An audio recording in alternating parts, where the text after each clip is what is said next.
everybody and welcome back to my channel. I hope you're all well and thank you for tuning in to part 2 of the Biggie Smalls and Tupac mystery. It's very hot again, so I apologise. If you haven't seen part 1, I did upload that yesterday, but obviously there's no like pressure to watch it, you know, you don't have to, but obviously this video will make a lot more sense. I will give a brief recap like at the start before I go into anything, but yeah, I do recommend watching that. I will link it down below if you want to go check it out. Just want to say this is all like speculation, it's all information that I've just got off the internet, so like I'm not accusing anyone of anything. Nobody come for me, thank you. Okay, so I'm just going to go over like a brief recap of what I went over in the last video, but obviously not as detailed because that was like 30 minutes long. Tupac was born and raised in New York, but his family ended up relocating to Baltimore and then to California. He managed to get onto the hip hop scene and he slowly grew in popularity, but he had a few run-ins with the police. One of these ended up with him being in jail, and someone named Suge Knight ended up bailing him out. And Suge Knight, he owns a company called Death Row Records, and the agreement was that he would bail Tupac out if Tupac signed with Death Row Records and did a few albums with them. So Death Row Records was based in LA, which is like on the West Coast, and at the time there was actually like a hip hop rivalry between the West Coast and the East Coast. And over on the East Coast, one of the biggest like companies was called Bad Boy Records, and at Bad Boy Records someone named Biggie Smalls was there. And Biggie Smalls and Tupac used to be best friends, but there was an incident and Tupac believes that Biggie tried to get him killed. So there was an incident where Tupac got shot in the lobby of a recording studio in Manhattan, and he believes that Biggie Smalls was behind this because Biggie Smalls was in the building at the same time, and as well the reason he was there was because Puff Daddy, who is Biggie Smalls' manager, he asked Tupac to go there. So they were no longer friends, and now they were on separate sides of this hip-hop war. Now there's also two gangs involved, so there's the Bloods and the Crips. Now Suge Knight, who owns Death Row Records on the West Coast, he is to do with the Bloods. So in his childhood he grew up with the Bloods, he hires the Bloods in his company. So I kind of think of those as the red team. So Death Row Records, West Coast, Bloods, red team. And then there's another group called the Crips, and they are kind of associated with Bad Boy Records and the East Coast now. So I kind of think of it as the red team and the blue team. So there were quite a few fights between these gangs and the record companies, and one of them included someone named Orlando Anderson. And Orlando Anderson, he was a Crip, and he stole a medallion that was very important to Death Row Records. And then a few months later, on September 7th, another fight broke out, which ended up with Tupac being shot. And sadly 6 days later he passed away in hospital, and that's kind of where I left off the last video. So yeah, I'm just going to jump into this information and get on with doing my makeup and all of that. When it came to this case, police had very little information. Even though there was quite a few witnesses to the actual shooting, no one really wanted to go forward because they were all kind of involved in gangs, and people were scared to go forward with information in case they were the next target, you know, they didn't want to get hurt or even killed. So people didn't go forward, and obviously people in the gangs who were there didn't want to be like snitches, so they wouldn't go forward either. So police didn't really have much to go off. And a lot of like Tupac's entourage were there, and they kind of saw it. But these people have grown up not trusting the police because the police will discriminate against them because of the colour of their skin. So they grew up distrusting the police, so we're not going to go to the police with that information. So this really just meant the police have nothing to go off.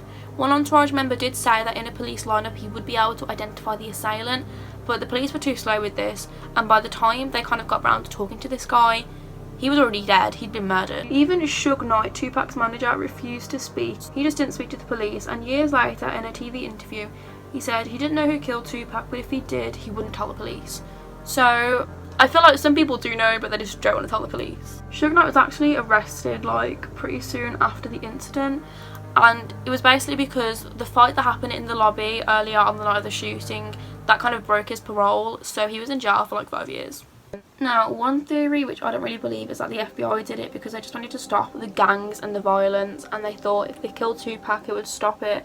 Obviously the FBI aren't going to get caught killing people because they're the FBI. So that's one theory. I don't really believe that one though, because I don't think the FBI would actually go to that extreme length to do it. I'm sure they have with other cases, but not with this one because like it just wasn't necessary. And obviously a lot of people believe it was gang related, you know, to the Bloods and Crips, etc. Obviously in the fight earlier that night, Orlando got pretty badly beaten up because he was the one who stole the necklace, so Tupac attacked him. And police did not make this link until too late in the case, and by the time they did, Orlando was dead. He died in a gang-related shooting in 1998. He was at a Compton car wash, and then an incident happened. He ended up getting shot and killed, and his murderer is in jail now with a life sentence, you know, he'll never get out. But still, Orlando is dead. So police did a house raid on a house known to be related to the Crips, and Orlando Anderson, he was known to kind of reside there.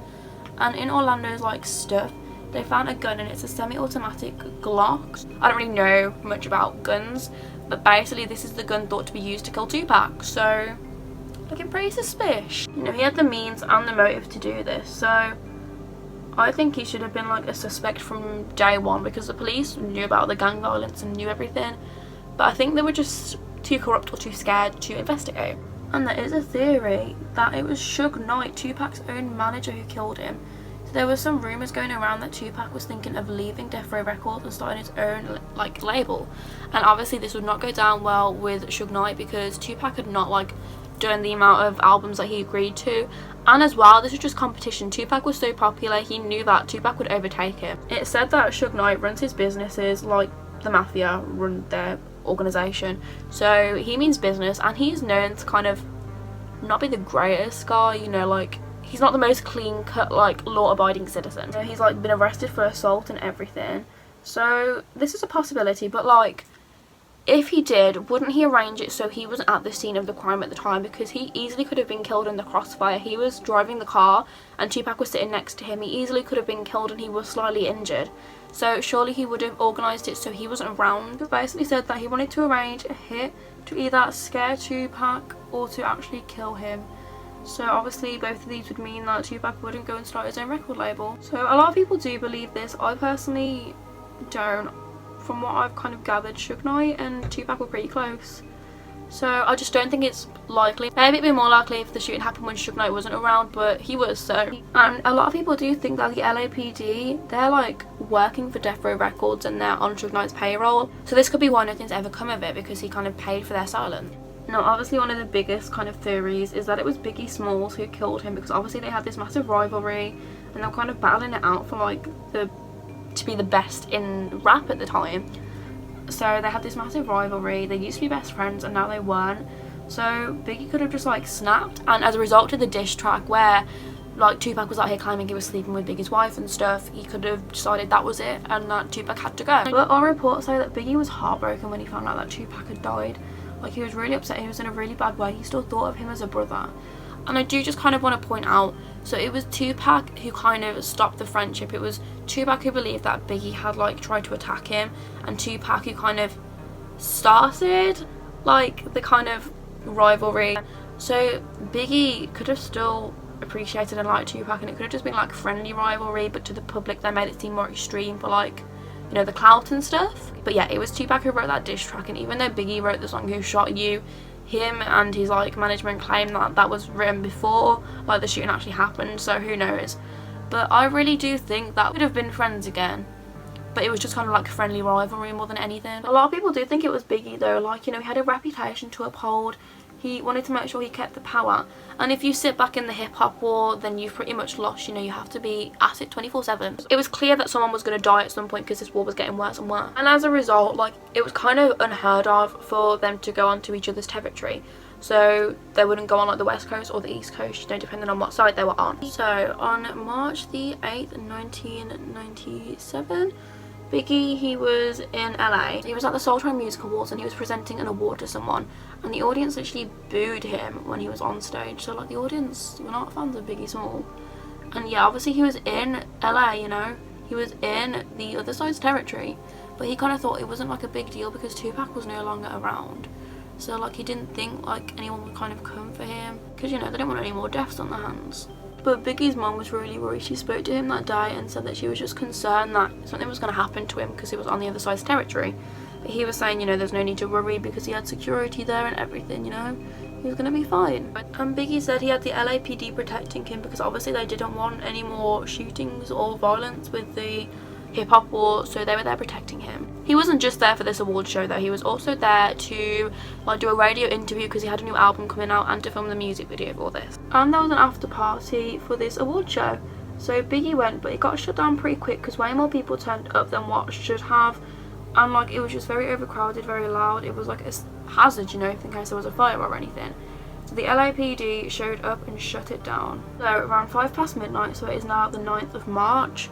So there were reports of gunshots being heard at the party, and people who like reported the gunshots said they also saw a black Ford Bronco fleeing the area. It is believed that this was kind of an attempt to kill Biggie, but it didn't work and obviously they had to flee. After the police showed up, Biggie and his kind of security, they were the first to leave the party, and they were out on the streets kind of waiting for the car to come and pick them up.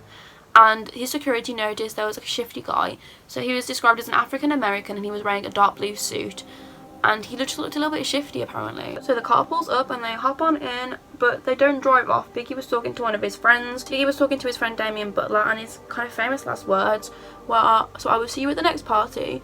So they were driving away and a white SUV cuts across the front of the security, which were like in a separate car, so like slowing them down and preventing them from getting to Biggie. And a black Chevy pulls up to Biggie's car, and there is an African American man wearing a blue suit in there, like the one that the security saw earlier who thought was acting dodge.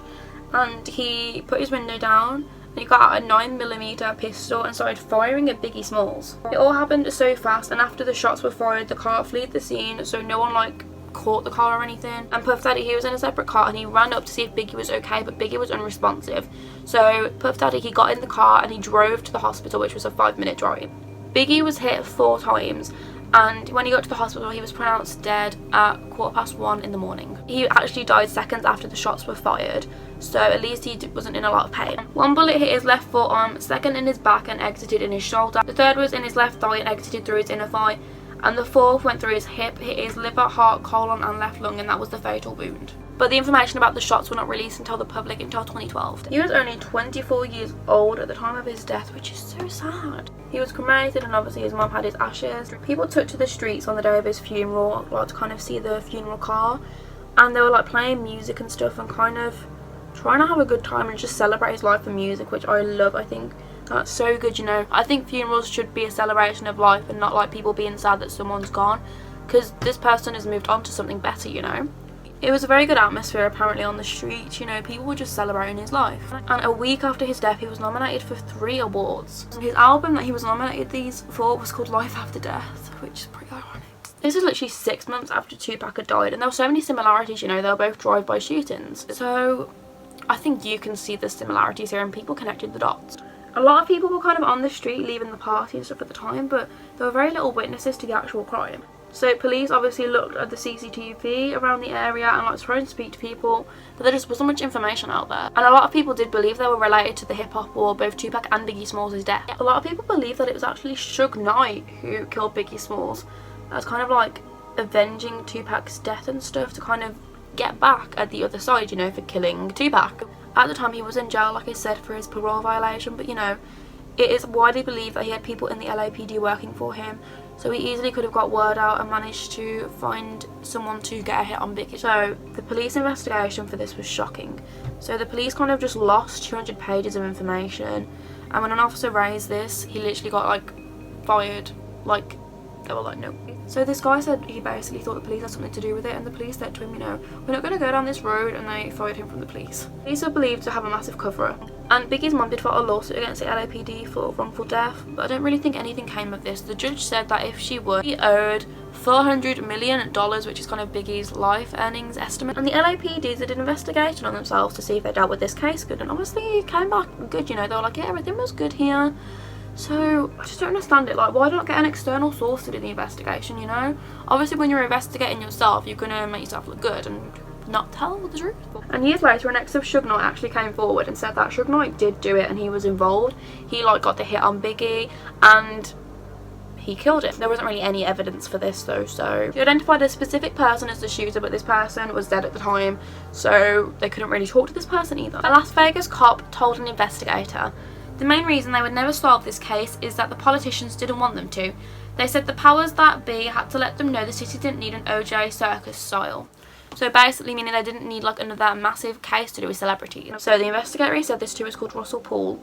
And Russell Paul, he was actually put on the case. There was kind of another investigation into it. And he said that the LAPD were blocking him from like any leads that would link to the LAPD looking suspicious. He was discharged from the case and he actually left the LAPD soon after because he felt he was corrupt. In 2006 they kind of reopened the case and they like formed a task force to focus on it. And this basically means that they really wanted this case solved, like if they do a full task force for it. They had to go through 92 binders full of information, all of like Russell's findings and other findings. They even got federal investigators involved because they just really wanted this solved. And the FBI thought that maybe cops were involved.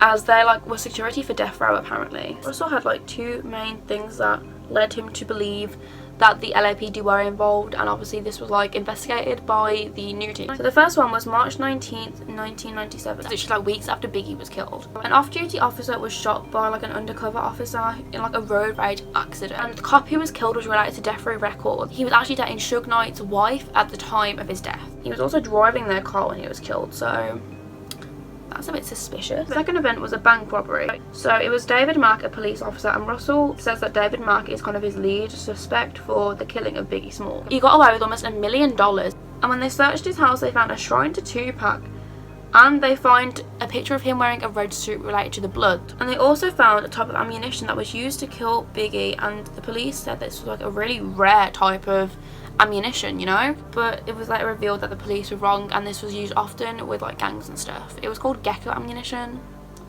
And Russell still thinks that it was David, and when David was in jail, because obviously he went to jail for robbing a bank, someone called Amir Muhammad went to visit him, and Amir Muhammad is the person who is also thought to be involved with the killing. If David Mack did it, then it's thought that Amir was there at the time and he was involved. When you go visit someone in prison, you have to like sign in, and Amir signed in, and he used his like correct address, his correct like birthday, his correct name, but he didn't use his correct social security number. So this looks a bit suspicious.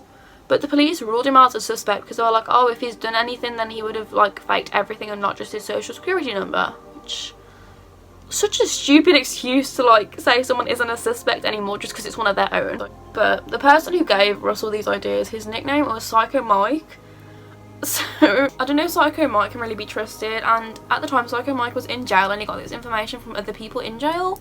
So can Psycho Mike really be trusted? Like, a lot of coincidences happen, but do we know for sure? And there was this one guy the police suspected, so he basically saw like the original incident happen. He was there whenever the shots were fired at the party before Biggie got killed, you know, so like kind of the failed attempt.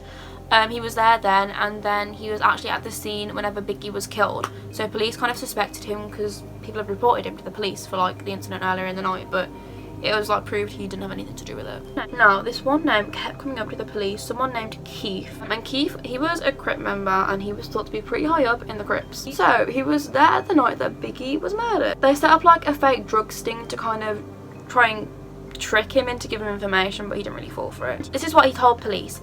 In 1991, he was involved in drugs. His gang was selling drugs nationwide. They were introduced to a Harlem drug dealer called Eric Martin, whose nickname was Zip. 2 years later, Eric invited Keith to a party and introduced him to Puff Daddy. And this is kind of thought to be how the Crips ended up getting into Bad Boy Records. And it is said that Puff Daddy said that if Tupac was killed, he would give the person who killed him $1 million. So this is what his exact quote was apparently. Puffy was like, I want to get rid of them dudes. And I was like, man, we'll wipe their asses out quick, it's nothing, consider that done. Puff Daddy has denied this though. He said he wasn't even anything to do with the Crips, which he was. And he was also at the fight the night that Tupac was died, like watching the boxing match. So apparently he went there to see his cousin, Orlando Anderson. Remember that name? He went to go see him and like meet up with Eric and just his other like gang mates. So he did not see the fight happen, but he heard about it and heard that his cousin had been beaten up bad, and he was furious. He wanted revenge, and this is when Eric gave him the gun, the 40 caliber Glock, which is the one that is thought to kill Tupac, and this was also the one found in Orlando Anderson's house, and he gave it to Keith and said, you know what to do, that now's the time. Eric left and some of the Crips headed off to go and find Tupac. He did not make it clear who shot Tupac though, and he did say that Puff Daddy did not live up to his bargain. He did not give them the money. Keith believes he maybe gave Eric the money and Eric didn't share it, but it's more likely that Puff Daddy just didn't pay her. Puff Daddy just said all of this was fiction, and the investigator on this case said it was almost as if in some surreal way Paul was right all along. The LAPD was trying to cover up Biggie Smalls' murder, not by protecting corrupt cops, but by undercutting the ability of its own investigators to make the case. Which is very true. Police just thought he was hiding something, but you know, they couldn't really do anything. This isn't until 2018. So Keith, he was on his deathbed. He was dying, he had cancer, he knew he didn't have long left to live. So he thought he'd get everything off his chest that had happened, everything that he knew. And obviously he couldn't go to jail or anything because he was going to die, you know, he knew that nothing would happen. And all the other people who, like, he mentioned in this, they were also dead, so he wasn't really screwing anyone over by telling the police. So Keith is now saying that on the night of the murder, he was in the white Cadillac, the one where the shots came from that killed Tupac. So he was in the front passenger seat, and driving it was someone named Terrence Brown, who was also a Crip member. In the back were Orlando Anderson and someone named DeAndre Smith. So these are all Crip members and they were out looking for Tupac. He said they were looking for Tupac because he had beaten up Orlando Anderson earlier and they wanted a bit of revenge. And they knew that he was going to the club. They headed there but could not find them in there and left because Tupac and Suge Knight had not arrived there yet. And it was kind of like when they were leaving and heading off, they saw Tupac and Suge Knight. And it said that Tupac was kind of standing, so like it was one of the cars, it had like a bit in the roof that could come out, like a sunroof sort of thing, and it was said that Tupac was standing up and like his top half of the body was out of the sunroof and he was acting like a celebrity at a parade. And they wouldn't have even known Tupac was in the car if he wasn't standing up, you know. It was just because he was standing up they knew he was there. And when asked who actually fired the shots, he said, "Going to keep that code for the streets, it just came from the backseat, bro." So meaning Orlando Anderson or DeAndre Smith. This kind of correlated with what people have said because police originally thought it came from the backseat anyway. And it is said by witnesses at the scene that there were at least 4 people in the car, and police didn't really believe this at first, but obviously now they've got proof there could have been 4 people. Now obviously it is known that Keith gave the gun to Orlando because Eric gave him the gun, but it is suspected that Orlando shot, but we can't confirm that. There is another Crip member suspected and his name is Corey Edwards. It is thought it was Corey Edwards who killed Biggie as well. He was at the same party as Biggie and at the same like boxing match as Tupac. Police wanted to talk to him but he was actually on the run for like 5 years. They found and arrested him and he basically said that he would take the drug charges but not talk about the murders. And Keith was actually there the night that Biggie was killed. Him and some mates were at a basketball tournament. Biggie invited them to the party because Biggie knew them, so they chatted to Biggie and everything was fine. And Puff Daddy denied this, so he said he didn't see Keith at the party, didn't even know Keith when we know he did. That's kind of all the information I've got. There's so much more out there, but I'd be here all day. And I kind of just compiled together the bits that I thought were the most important. So yeah, we don't know who killed either of them. I think we can confirm both of them are gang related. I do think it's quite likely that Suge Knight did kill Biggie, like avenging Tupac's death. Obviously I don't know this, I just think it's the sort of thing that would happen. And with Tupac, I do think what Keith is saying could be true, but we can't confirm this, you know. It could have been the police, it could have been the FBI, it could have been anyone. I do think though that Biggie Smalls was not like personally involved with Tupac's death. I have a feeling that they could have been friends again if this didn't happen. Just imagine how different the hip-hop world would have been if these 2 amazing figures did not die. I just think it's all gang related and it's down to Puff Daddy and Suge Knight and their feud, you know. 2 innocent lives were lost that didn't have to be lost because of these 2. There's a lot of kind of conspiracy that Tupac didn't really die because Kim Kardashian said that she saw him and so posted a picture of Tupac. Yeah, I would love to believe that Tupac is out there living his best life, but I just don't think it's true. Suge Knight as well, he's also kind of hinted that Tupac's alive, but I don't trust that man. Yeah, this was really hard on his fans, you know. They didn't get much closure because the funeral was kind of just for family and they never knew who killed their idols. So it's very hard on the fans because these 2 young people died. I mean, Tupac's music touched so many people. He spoke about issues that weren't spoken about before in music and he had so much emotion. He was literally like a poet. He was insane, and I just want to say massive rest in peace to the both of them because it's so sad. I didn't realise how much there was to these like deaths until I started researching, and honestly it's so sad. But yeah, if you enjoyed this, give it a thumbs up. Let me know if you've enjoyed me doing it in 2 parts to include more information, and I will see you in the next video. Bye guys. And it's a funny thing, I kind of realized how powerful Tupac and I was, you know what I'm saying, because we 2 individual people, we waged a coastal beef. You know what I'm saying? One man against one man made a whole West Coast hate a whole East Coast and vice versa. You know what I'm saying? And that really bugged me out. Like, yo, Duke don't like me, so this whole coast don't like me. You know what I'm saying? I don't like him, so my whole coast don't like him. It just kind of let me know how much strength I had. So what I'm trying to do now, you know what I'm saying, with his untimely demise or whatever, I gotta be the one to flip it and take my power and flip it like, yo, it gotta be dead, you know what I'm saying? Because he can't do that.